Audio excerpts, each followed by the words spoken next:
may buntag atong tanan. So, salamat ta sa ato ang halangdon nga Dios, dahatag na po nato o adlaw no nga atong isimba kaniya. So nining buntaga ato ang andamon, ato ang nauna kasi sa ato ang simba kaniya. Sa ato ang pinasunod nga pagbasa, ato ang abdihan, atong balaan kasulatan sa unang Korinto kapitulo 16 na ta. Sa ato ang pinasunod ng pagbasa sa bagong tugon, New Testament, 1 Corinthians chapter 16 verse 12 to 24 ang ato ang basahon. Unang Korinto kapitulo 16 versikulo 12 hangtod sa versikulo 24. So ako ang basahon sa huwag sa Bisaya sa Cebuano Revised Popular Version. Ingon dinhi, may tungod sa atong igsuon nga si Apolos, makadaghan ko na siya dasiga pagduaw kaninyo uban sa mga kaigsuonan, apan wala niya batia nga kinahanglan mo ana siya karon. Tinuon kon makaygayon mo ana ra siya. Pagbantay kamo, pagmalig-on diha sa pagtuo, pagmaisugon o pagmatusganon. Buhata ang tanan diha sa gugma. Nasayod kamo may tungod kang Estefanas o sa iyang panimalay. Sila maoy unang mga Kristohanon dito sa Gresya o sila nagalagad sa katawhan sa Dios. Ang iyon ko kamo pagsunod sa mga pangulo kasama kanila o sa mga tao nga nagbuhat uban kanila. Nalipay ako sa pag-abot ni Estefanas, ni Fortunato o ni Akayko. Sila ang inis ninyo samtang wala kamo diri. O nakadasig sila kanako ingon man kaninyo. Ang naipasidunggan ang mga tao nga sama kanila. Versikulo 19, nangumusta kaninyo ang mga iglesia sa lalawigan sa Asia. Si Priscilla o si Aquila o ang mga magtutuo nga nagtiguman sa ilang balay, kinasing-kasing nga nangumusta kaninyo diha sa Ginoo.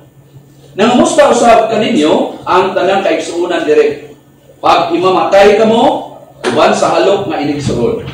Ako si Pablo mao gyud ang nagsulat nining pangumusta. Tinunglo ang wala mahigugma sa Ginoo. Maranatha, balik na ang Ginoo. Ang grasya sa atong Ginoong Hesukristo, Ginoong Jesus maguban kaninyo. Ang akong gugma maguban kaninyo tanan diha kang Kristo Jesus. Sa lipata mo kutlo no og mga mahinungdanon nga mga kamatuoran, ika-apply nato sa ato ang mga kaugalingon, mga ita o tabang o magpasalamata sa atong buhay nga Dios o padayon po nato no iampo atong mga kaigsunan nga di nato makauban karon tungod sa dili kalikayan nga mga balatian nga ilahang sinati no nining tungura o atong iampo sila nga unta maluoy ang Ginoo nga sila ayuhon sa ilang mga balatian sa ilahang mga panglawas karon patampo ta mga kaigsunan. Wa mo halangdon maluluyon kay na mga amahan, wagi undang ni amo ang pagpasalamat diha kanimo.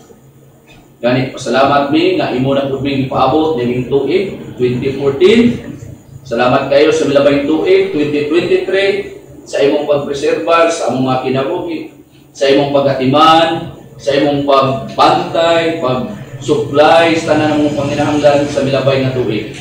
O Dios, pasalamat mi nga ani nga tuig imo ming ipaabot o amo na pod nga hangyon ka nga imo ming ubanan ini nga tuig hangtod nga matapos kini nga tuig sa lain na usab na tuig. Ikaw ra gyud mo amo ang bisaligan kanunay. Ang among kinabuhi mapreserbar, ang among pag-alagad, pagserbisyo na nimo mapadayon pinaagi sa imong grasya. O Dios, salamat kayo nga naa ka kanunay amo ang kasangpitan o among katagan ug pagpasalamat sa tanang kaayo nga imong gibuko dinhi kanamo. Labaw sa tanan kaluwasan nga among naangkon diha kang Ginoong Hesus na libre. Salamat kayo sa imuhang panalangin na espirituhano, panalangin usab sa pagpreserbar, pag-amuma sa among mga kinabuhi. Ginoong Dios, amo kong inumduman ang imong pag-amping sa tibok semana na ang among mga kinabuhi na preserbar. Salamat po sa kusog na imong gihatag kanamo na nakatrabaho mi sa daghang mga buluhaton sulod sa anong kaadlaw. Salamat po sa imong pag-supply sa mga pinhanglan nila adlaw. Way sama gyud nimo o Dios na angay namong pasalamatan sa among mga kinabuhi. Ginoong Dios, nini nga kabuntagon, lampo pud mi sa mga kaigsuonan na di namo makauban, dining among kiniusa nga pagsimba tungod sa mga gikatakda nimo, gilapid nimo nga mga balatian sa ilang mga kinabuhi. O Dios, kami muhangyo nga imo silang ayuhon sa ilahang mga balatian. Pinaot nga imong gahom, muayo kanila o sa may ilahang mga di nga mga tambal na kini mahimong gamito nimo aron sila maulian sa ilang mga balatian. Pray pud namo ang ilahang pagpamati sa mga pulong diya sa ilang panimalay sa live stream nonta. Tagaan nimo sila og lahutay bisan pa sa ilang gibati karon nga mga balatian. Kaya wa man milaing ilang nagamhanan nga Dios nga makaayo sa mga balatian kundi ikaw lamang. Mao na nga kami naghangyo nga imo silang panalanginan usab sa ilahang pagpaminaw sa mga pulong o ayuhon sa ilang mga balatian. O Dios, mangayo po may kapasilawanan, hindi nga kabuntagon karon. Kita nimo tanan namong mga gipangbuhat sa tibok semana, kita nimo among mga linitukan, tanan o Dios na naagay makita ng mga dili makapahimuot diha kanimo. Ay makita ng mga kalapasan. O Dios, hangyo mi nga imo ming pugasan na usab sa bililong dugo ni Ginoong Hesus nga maoy paglaom namo na kami mapasaylo, paglaom namo nga mahimo ming matarong, paglaom namo na kami imo nga dawaton. O Dios, naghangyo pud mi nga imo ming tabangan ini nga kabuntagon karon, pinaagi sa aktibo nga paglihok sa imong balang espiritu kami, o Dios, makadahutay sa among pagsimba diha kanimo, labi na imong alagad nga ginahanglan kanunay tabang gikan nimo o bisan pod ang mga tigpaminaw. O Dios, wa gimilaing isaligan nga mahimo mi tinuuray nga mga magsisimba kung dili ikaw ra gihapon, o Dios. Kay kami sa mga kaugalingon, wa man gyud mahimo kung wala ang imong pagtabang, imong pagpakiguban. Amahan among isalig bisan pod ang amo ang kuha og mga pagtulunan, mga kamatuoran sa among gibasa karon sa amo ang pinasunod sa pagbasa na kini muhatag na mo kayuhan alang sa pag alagad kanimo, pagdasig sa amo ang kanunay nga pagserbisyo sa among buhi nga Dios. Busa among itugyan ni tanan diha lamang sa ngalan ni Ginoong Hesus. Amen.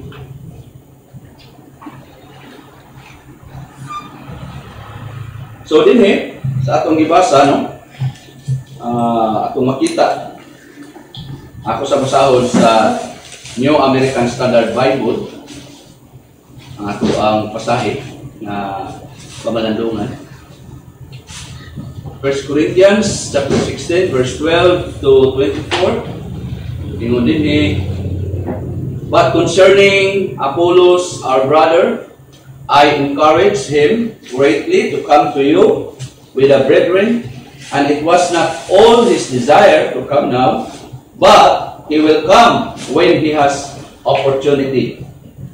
Verse 13, be on the alert, stand firm in the faith, act like men, be strong.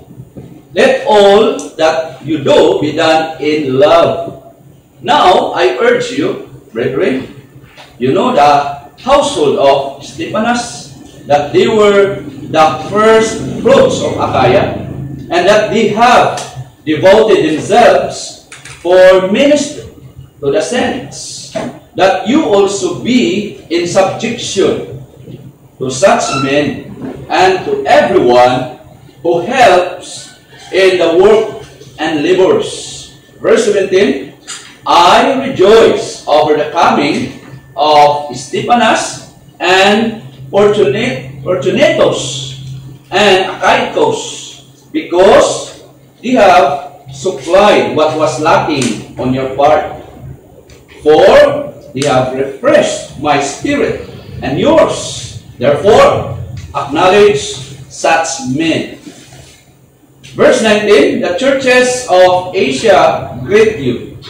Aquila and Prisca greet you heartily in the Lord, with a church that is in their house. All the brethren greet you. Greet one another with a holy kiss. The greeting is in my own hand. Hold. If anyone does not love the Lord, he is to be accursed. Maranatha. The grace of the Lord Jesus be with you. My love be with you, all in Christ Jesus. Amen. So, dinhe, no? Atong makita ang padayon nga paghatag ni Apostol Pablo o kaning pagdasig, no, sa mga kaigsuonan nga gisulatan sa mga membro sa church sa Corinto, no?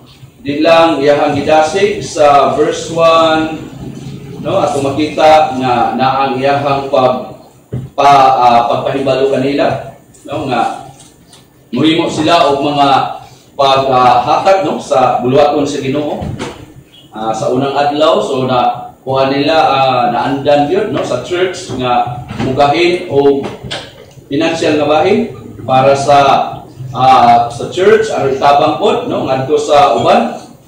So ato makita verse 2, sa unang adlaw sa matag semana ang usag-usa kaninyo mugahin yun o kwarta sumala sa inyong kinitaan o tigumo ni aron maandam na inig-anha po. So naagid, no, ang part sa trabaho sa Ginoo ang paggahin, no, sa unsay ato ang mga kinitaan para pud iandam. So tukma, no, sa Ephesians chapter 4 ang kawatan di na mangawat hindi magtrabaho na aron na ay ika-paambit. So kay naa man gyud duty nato ana, no, ingon nga mga kato di na pangwarta suma sa Ginoo na sa uban kundi pagtabang itabang sa trabaho sa Ginoo. Noon naapoy uban nga pangwarta, pero ato dili gyud, no, ang naandan gyud sa church naa gyud magahin gyud og kanang financial nga bahin para sa buluhaton. So mo ni, no, ato makita iyang gisutan sa verse 2. Dayon mao to nga ang trabaho ni Apostol Pablo verse 5, no, pag bisita, no, sa mga kasimbahanan, no, nagplano ako nga moagi sa Macedonia, gikan dito mo anak kaninyo. So daghan siya og mga plano, no, nga iyahang tuwad. Dayon pag-abot diri sa verse 12, may tungod sa atong igsuon nga si Apolos, no, makadaghan ko na siya dasiga pagduaw kaninyo uban sa mga kaigsuonan apan wala niya batia nga kinahanglan mo ana siya karon. So wala pa, no, dili pa siya andam, no, mamana. Inoon kun makahigayon mo ana ra siya. So inaana ang ilahang kanang pagtinabangay, no, sa trabaho sa Ginoo panahon sa mga apostoles. So naa ang ilahang kadasig. Dayon pag-abot sa verse 13 na ay warning, pagbantay kamo, no, sa New American Standard Bible, be on the alert. So ang trabaho, no, sa mga Kristiyano dili pagkumpiyansa. Naagid ang kaning pagkamabinantayon. Be on alert. So sa man nga alert, so ato ang mga kaaway, no, tulo ka buok, kalibutan, atong place of ang devil. So dili pagkumpiyansa, no. Dili mura pag sundalo nga kumpiyansa kay sa kaaway. So ang Christian dili, be on the alert. So magbabinantayon, ya dili sunod stand firm. Dili huyang-huyang, dili magluya-luya, lig-on nga mo, barog, asa man in the faith. So naaman, no, naaman giluya sa pagtuo, pero gidasig nga, ayaw, stand firm in the faith. Barog nga lig-on diha sa pagtuo, act like men. Dili ka ng murag, huyang nga mga lalaki, mga katawhan, no. Be strong. Dili na sige nang ingon sao man yun, luya man yun, pero ang pulong sa Ginoo kung naan pala gidasig ka, be strong. Asa man diha sa imong pagalaga, diha sa imong pagbantay, ingon nga Kristohanon. Dayon sa paghimo anak tanan, dili nga murag harsh. No? Patayin niyo ang verse 14, dili harsh. Let all that you do sama be done in love. Dili pud ka na murag inisog na style, no, murag white kaluoy, murag white. Love yun ang magpupot, gugma yun. So muna din sa ubad sa Bisaya, pagbantay ka mo, pag malig-on sa pagtub, no? Pag makusganon, strong. Pag maisugon, dili isog na isog. Pag dili ka mahadlupon ba nga, muhimo og pagbarog diha sa pagtuo. Buhata ang tanan diha sa tuo. Dayon kita na to verse 15 padulong sa sunod, no, nga naa ang kaning pag-describe, no, sa mga katawhan sa Ginoo, no, nga nagserbisyo, di ba? Nasayod ka mo, may tungod kang kinsa man Stefanas o sa iyang panimalay. Sila maoy unang mga Kristohano dito sa Gresya.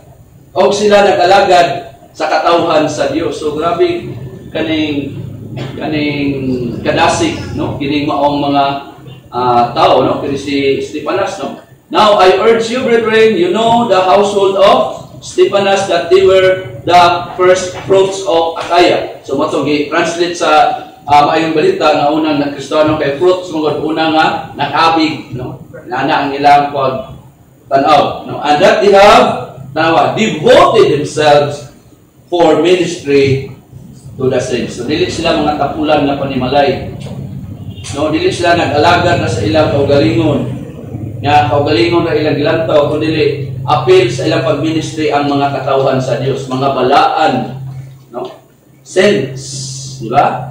That you also be in subjection to such men and to everyone who helps in the work and labors. So, maupod, no? Yan ang gibutang mo na din. Kay example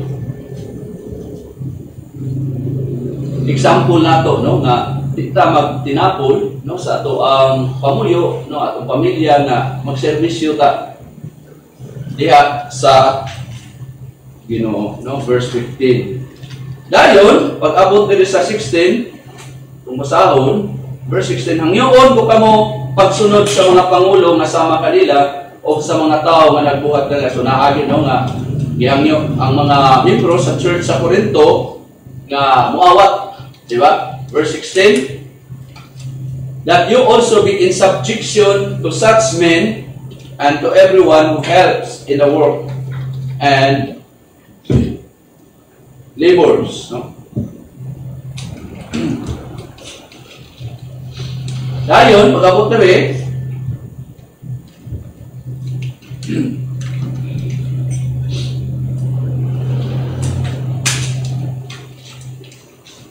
I rejoice over the coming of Stefanas and Fortunatus and Achaicus because they have supplied. So, mo po nino, what was lacking on your part? Verse 17.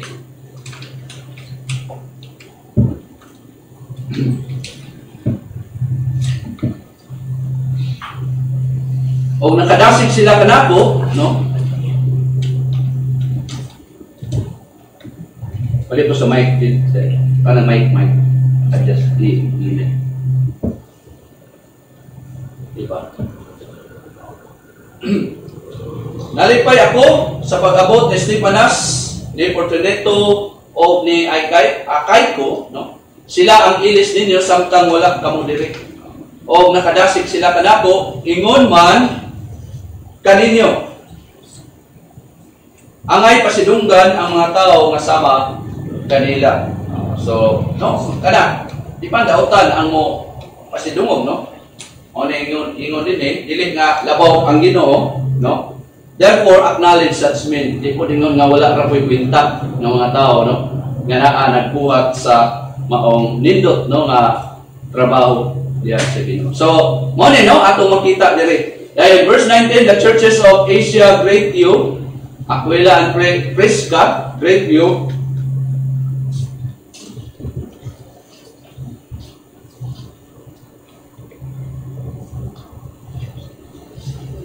Just sila gamay din. Tangilag gamay nga. Ayaw ko palungan. So, and Prisca greet you heartily in the Lord, which the church that is in their house. All the brethren greet you, greet one another, o na ilahang anda, no? With a holy kiss, way dautan nga, huna-huna. Dili pareha sa kuwan, no man ilaha, na sila'y ingon anak, no? Sa ilang panahon. So, muna, the greeting is in my own hand, Paul, no? Kani, hadlok verse 22, kung saan na din eh. If anyone does not love the Lord, he is to be accursed. Sa anang accursed? Tinunglo. No? Kana bang, hadlok ay na. Tinunglo ang wala mahigugma sa Ginoo, siyempre. Magkapadulong, silot, no? Mawalay katapusan. Dahil sunod, Maranatha. Sama na siya. Balik na amo Ginoo. Dayon, pag panalangin, ang grasya sa atong Ginoong Hesus, maguban ka ninyo. Ang akong gugba, maguban ka ninyong tanan, diyak kang Kristo Jesus. So, mao ni no, ang katapusan sa 1 Corinthians chapter 16, sa unang Korinto nga pinasunod nato nga pagbasa. So, sa sunod, sugod na po sa 2 Corinthians. So karon ato ang daygon, pasalamatan nato ang atong buhay nga Dios, inaagi sa ato ang pag-awit, yang akong tanan sa pagpanindog, atong awitan ang atong buhay nga Dios, pag-awit nga madasigon nga na kaniya.